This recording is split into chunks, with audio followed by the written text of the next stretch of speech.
നമസ്കാരം, തടായി ന്യൂസിലേക്ക് സ്വാഗതം. നമ്മളിപ്പോൾ നിൽക്കുന്നത് കോട്ടയം ആർപ്പൂക്കരയിലാണ്. ആർപ്പൂക്കരക്കാരുടെ സ്വപ്ന ചുണ്ടൻ വള്ളം ആർപ്പൂക്കര ചുണ്ടൻ ഓളപ്പരപ്പിലേക്ക് ഇറങ്ങാൻ ഇനി വെറും ദിവസങ്ങൾ മാത്രമേ ബാക്കിയുള്ളൂ. ഓഗസ്റ്റ് 2-ന് ചുണ്ടൻ നീരണിയാൻ ഇറങ്ങുകയാണ്.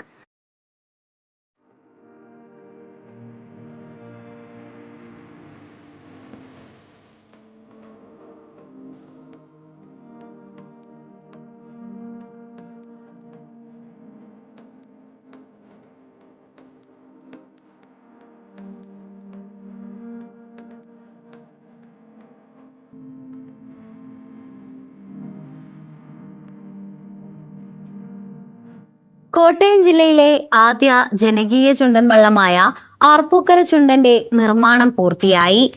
ഓഗസ്റ്റ് 2-ന് നീരണിയുന്ന ആർപ്പൂക്കര ചുണ്ടൻ ഈ വർഷത്തെ നെഹ്റു ട്രോഫി വള്ളംകളിയിലും മാറ്റുരയ്ക്കും.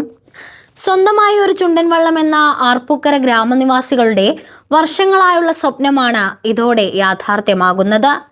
നാടൊന്നാകെ ഒരുമിച്ച് കൈകോർക്കുന്ന ജനകീയ മുന്നേറ്റത്തിലൂടെയാണ് കോട്ടയത്തിന്റെ ആദ്യ ജനകീയ ചുണ്ടൻ യാഥാർത്ഥ്യമായത്. മധ്യ കേരളത്തിൽ നിന്ന് ആദ്യമായാണ് ബഹുജന പങ്കാളിത്തത്തോടെ ഒരു ചുണ്ടൻ വള്ളം ജലോത്സവ ലോകത്തേക്ക് എത്തുന്നത്. 500ഓളം കുടുംബങ്ങൾക്കാണ് ആർപ്പൂക്കര ചുണ്ടനിൽ ഓഹരിയുള്ളത്. 65 ലക്ഷം രൂപയാണ് വള്ളത്തിന്റെ നിർമ്മാണ ചിലവ്. എടത്വ കോയിമുക്ക് സ്വദേശി സാബു നാരായണൻ ആചാര്യാണ് വള്ളത്തിന്റെ മുഖ്യ ശില്പി. കഴിഞ്ഞ സെപ്റ്റംബറിലാണ് വള്ളത്തിന്റെ നിർമ്മാണം ആരംഭിച്ചത്.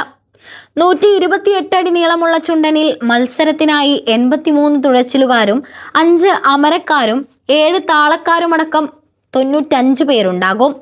നാടിന്റെ ഉത്സവമായി നടക്കുന്ന നീരണിയൽ ചടങ്ങിൽ 3000-ലധികം ജലോത്സവ പ്രേമികളെ പ്രതീക്ഷിക്കുന്നതായി ഭാരവാഹികൾ പത്രസമ്മേളനത്തിൽ അറിയിച്ചു. ആർപ്പൂക്കരയിൽ വള്ളം നിർമ്മിച്ച മാലിപ്പുരയ്ക്ക് സമീപം ഓഗസ്റ്റ് 2-ന് രാവിലെ 11 മണിക്കാണ് നീരണിയൽ ചടങ്ങുകൾ ആരംഭിക്കുക.